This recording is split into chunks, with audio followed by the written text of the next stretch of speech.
Hey, everybody. Thanks for listening to the podcast. I'm your host, Matthew Campisi. Today, we're going to be talking about mental illness. What are we as a community doing about mental illness in this country? There are a lot of people struggling with their mental health.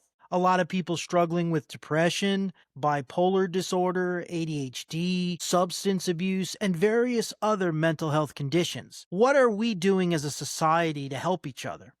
Growing up for me, there was a stigma in the past if you went to counseling, if you sought treatment. It was embarrassing. It meant that there was something wrong with you and you were ashamed. But thankfully, times are changing and people are starting to realize that you don't have to live this way, that you don't have to struggle alone. On today's podcast, I'm going to be talking about mental illness, and I'm going to be asking you, the listener, a very important question. Are we as a community doing enough to help our neighbors? And what are the consequences if the answer is no?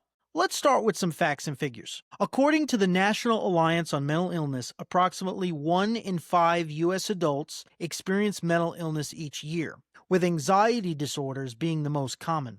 In 2022, 59.3 million U.S. adults, that's 23.1% of the population, experienced mental illness. Of those, 30 million, that's about 50%, received treatment in the past year. If these figures are correct, it means that this is a significant problem. And it means that only half of those struggling are receiving help. And why is that? Is it because they don't know there is treatment available? Is it because they are ashamed to seek treatment? Is it because they aren't interested in receiving treatment? Or is it because they don't have access to affordable health care? My guess, it's probably all of the above and then some. Mental illness is clearly a serious problem in this country. There are a lot of people who are struggling with their mental health and, in various different ways, everything to autism, everything to, schizophrenia, where there's hallucinations and hearing voices, and to severe depression, to anxiety, to substance abuse, where how many people have we lost to drug overdoses, particularly lately with the fentanyl drug. Your mental health is extremely important. And, the stigma that existed in the past, it's unacceptable. It's unacceptable because there is a cost. There are consequences to burying our heads in the sand when it comes to the mental health issues in our society. We can't just, call 911 and get the police to cart off the undesirables to some psych ward somewhere, never to be seen or heard from again. And, oh yeah, the problem's all fixed, right? No, that's not the solution, never was and never has been. If I seemed very impassioned, if I seem very impassioned on this topic, it's because it's such an important topic, and it really doesn't receive the kind of attention that it deserves. I mean, your mental health, it's everything, man. It's so important. We're only given this one life. And to struggle through life with a mental illness without getting treatment, without getting help, to struggle through life with depression, the depression where there's times where, you can't even muster up the strength to get out of bed, that kind of depression, where you just don't want to live anymore. People commit suicide with that kind of depression. They end their life. Think about their existence, what they must have been going through to finally make that decision to take their life. And anxiety, which is serious. I mean, anxiety where you're literally wanting to crawl out of your own skin because you're so anxious and your nerves are just completely shot. Think about social anxiety, where even leaving the house, even walking out of your front door, leaving your home is such a challenge because you're frightened that you're gonna be put in a social situation where you're gonna have to, interact with people, and that brings on fright. It brings on doom, impending doom, and fear.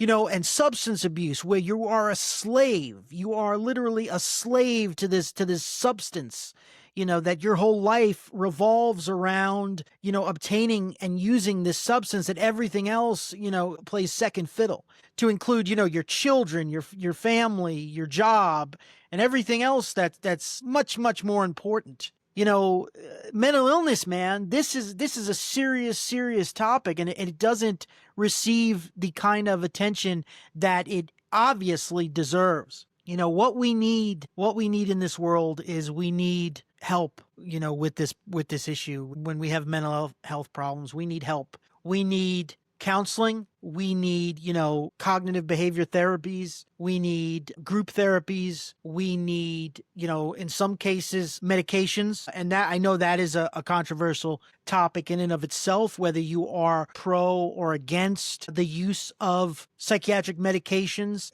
I really don't want this podcast to delve too deeply into that, because that's a whole nother topic. But I do want to say that let's at least agree to disagree that, there may be some use for that. And it may be necessary for some folks that are really, really struggling with their mental health. It's a problem, guys, and it's something that needs to be addressed. And that's the reason why I'm so passionate about it, because I know I've seen, in my 24-year law enforcement career, I've responded to many calls. In fact, I would say the vast majority of calls involved somebody who is dealing with a mental health crisis. And that's no exaggeration. It is a serious reason why 911 is called, why there's so much crisis going on. Everything from domestic violence situations, all kinds of situations involve or have a mental health component to them. So that's why I'm so impassioned by this. That's why, I get frustrated. That more isn't being done to provide people, to help people, to make sure that there is affordable care available for folks who are struggling with their mental health. So what do we need as a society?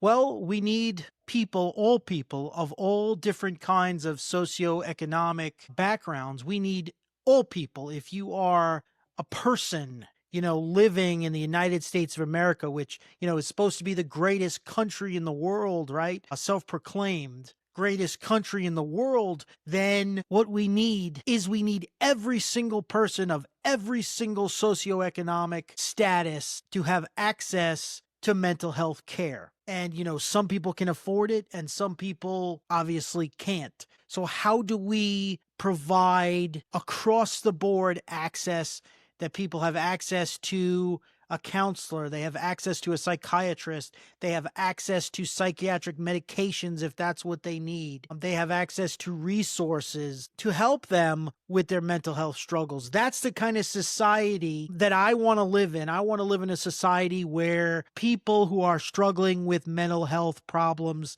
can receive care regardless of whether they can afford it or not. And what are the consequences if we snub our nose at? What kind of a society will we live in? What will be the consequence if we say, well, that's just too expensive, we can't afford that, and that's their problem, that's not my problem?